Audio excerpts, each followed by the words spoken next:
C സേനാപതി വേണു, ആദ്യം തന്നെ ഈ രക്ഷാപ്രവർത്തനവുമായി ബന്ധപ്പെട്ട് വലിയ തരത്തിലുള്ള ഒരു പരാതി കർണാടക സർക്കാരിനെതിരെ ഉണ്ടായിട്ടുണ്ട്.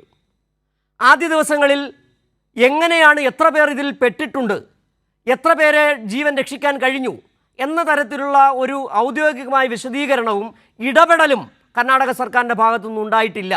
അത് അക്കാര്യം ആദ്യ ദിവസം തന്നെ കർവാർ MLA സതീഷ് സിംഗ് സെയിൽ സമ്മതിക്കുകയും ചെയ്തു. ഇന്ന് അദ്ദേഹം തന്നെ മാധ്യമങ്ങളോടൊന്ന് പറയുകയും ചെയ്തു. ആ മൂന്നാം ദിവസം മുതൽ എത്തിയപ്പോൾ അദ്ദേഹത്തിൻ്റെ ഇലക്ഷൻ തെരഞ്ഞെടുപ്പ് പ്രചാരണ പരിപാടികൾ പോലും ഇത്രയധികം ആക്റ്റീവായി നിന്നിട്ടില്ല.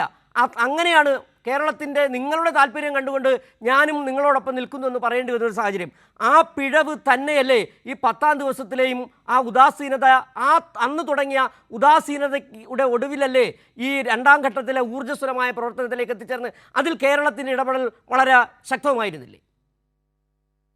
അല്ല, ഇവിടെ ഷിജു നമ്മൾ മനസ്സിലാക്കേണ്ടത്, ഗവൺമെന്റ് തലത്തിൽ ഈ സംഭവത്തെക്കുറിച്ച് വിവരങ്ങൾ ലഭിച്ചതിന് ശേഷം നമുക്കറിയാം, ഷിരൂരിൽ മാത്രമല്ല മണ്ണിടിച്ചിൽ.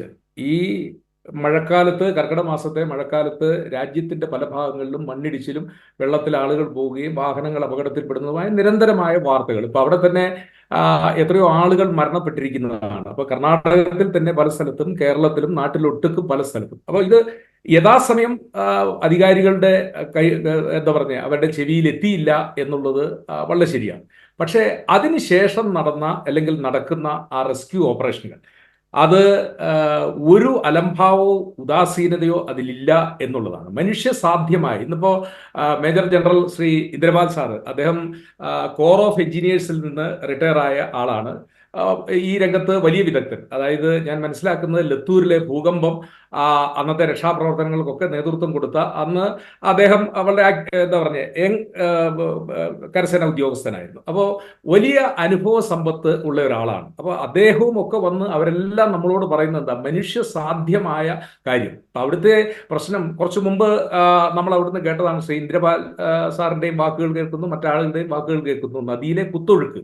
ഇപ്പൊ മനുഷ്യന് നീന്താൻ കഴിയുന്ന അല്ലെങ്കിൽ ഡൈവേഴ്സിന് മുങ്ങാൻ കഴിയുന്ന, ഞാൻ കരസേനയുടെ ഭാഗമായിട്ട് പ്രവർത്തിക്കുമ്പോൾ ഇവിടെ, അതായത് നമ്മുടെ ബോംബെയിലെ INS കുഞ്ചാലി എന്ന് പറയുന്നത്, അല്ലെങ്കിൽ കുഞ്ഞാലി മരക്കാരുടെ പേരിലുള്ളതാണ്. അവർ വടക്കേ ഇന്ത്യക്കാർ കുഞ്ചാലി എന്നാണ് പറയുന്നത്. കുഞ്ഞാലി മരക്കാർ ഷിപ്പിൽ ഇവരുടെ ഈ ഡൈവേഴ്സിന്റെ ട്രെയിനിങ്ങും ഇതൊക്കെ നടക്കുന്നത് കാണാനൊക്കെ എനിക്ക് സാധ്യമായിട്ടുണ്ട്. പക്ഷേ മനുഷ്യന് ചാടാൻ പറ്റാത്ത രീതിയിൽ, അവനെ ഒഴുക്കിക്കൊണ്ട് പോകത്തക്ക രീതിയിൽ, കാരണം ഇത് റോബോട്ടുകളോ അല്ലെങ്കിൽ യന്ത്രമനുഷ്യനോ ഒന്നുമല്ല, നമ്മളെപ്പോലെ മനുഷ്യര്.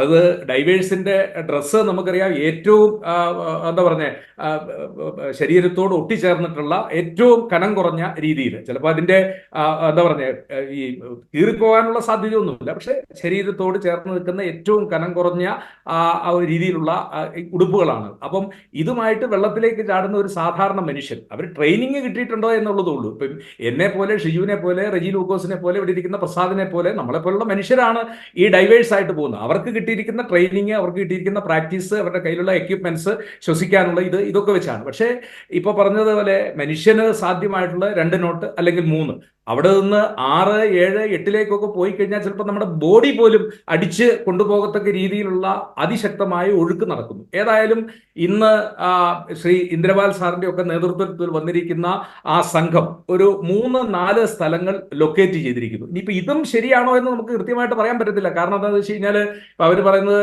റോഡിന്റെ സൈഡിൽ വെച്ചിരിക്കുന്ന ഈ ക്രാഷ് ബാരിയർ വെള്ളത്തിലേക്ക് വീണ് കിടക്കുന്നതാകാം, അതല്ല എങ്കിൽ അവിടെ സൈഡിൽ നിന്നുള്ള ടവറിന്റെ തൂണ് വീണ് കിടക്കുന്നതാകാം. ഇനി മറ്റ് വാഹനങ്ങളും അവിടെ ഉണ്ടായിരുന്നു. ഇനി അങ്ങനെയുള്ള ഏതെങ്കിലും വാഹനത്തിന്റെ കഷ്ണമാണോ, അതല്ലെങ്കിൽ ഈ ചായക്കടയിൽ ഉണ്ടായിരുന്ന പാത്രങ്ങളാണോ, ഇതെന്താണ് കിടക്കുന്നത് എന്നുള്ളത് പോലും ഇപ്പോഴും സംശയം. അപ്പൊ ഏതായാലും ഒരു 4 ലൊക്കേഷനുകൾ ഐഡന്റിഫൈ ചെയ്തിരിക്കുന്നു. അവിടെ തന്നെ ഈ ലോറി ഉണ്ടാകും എന്നുള്ളതാണ്. ഇനി ലോറിയുടെ അവസ്ഥ കൂടി ഒന്ന് ഷിജു നമ്മൾ പരിശോധിക്കണം. ലോറി വെള്ളത്തിലേക്ക് പോകുമ്പോൾ ഒന്നുകിൽ അത് കമന്നു വീഴാം, അല്ലെങ്കിൽ മൂക്കുകുത്തി വീഴാം, ചെരിഞ്ഞു വീഴാം, ക്യാബിൻ ചെളിയിലേക്ക് പോകാം. ഇങ്ങനെ എല്ലാം അവസ്ഥകൾ. കാരണം അവർ പല സാധ്യതകൾ, നിഗമനങ്ങൾ എല്ലാം ഈ ദൗത്യസംഘം അടക്കം പങ്കുവയ്ക്കുകയും ചെയ്തതാണ്.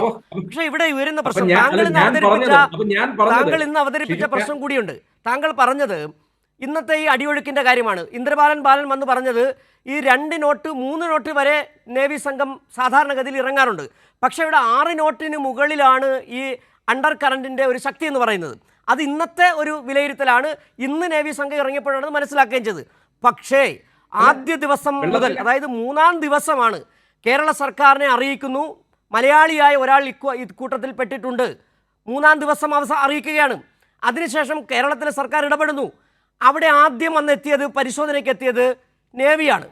നേവി പരിശോധന നടത്തുന്നു. അവിടെ അങ്ങനെ ഒരു ലോറി പെട്ടിട്ടില്ല, ഈ മണ്ണിടിച്ചിലുണ്ടായി ആരും അതിലേക്ക് പോയിട്ടില്ല എന്ന് ഒരു നിഗമനം നേവി കൊടുക്കുകയും അതിൻ്റെ അടിസ്ഥാനത്തിൽ വളരെ അസ്വസ്ഥരാണ് ഇവിടെ നിന്ന് പോയ ആളുകൾ, മലയാളികൾ.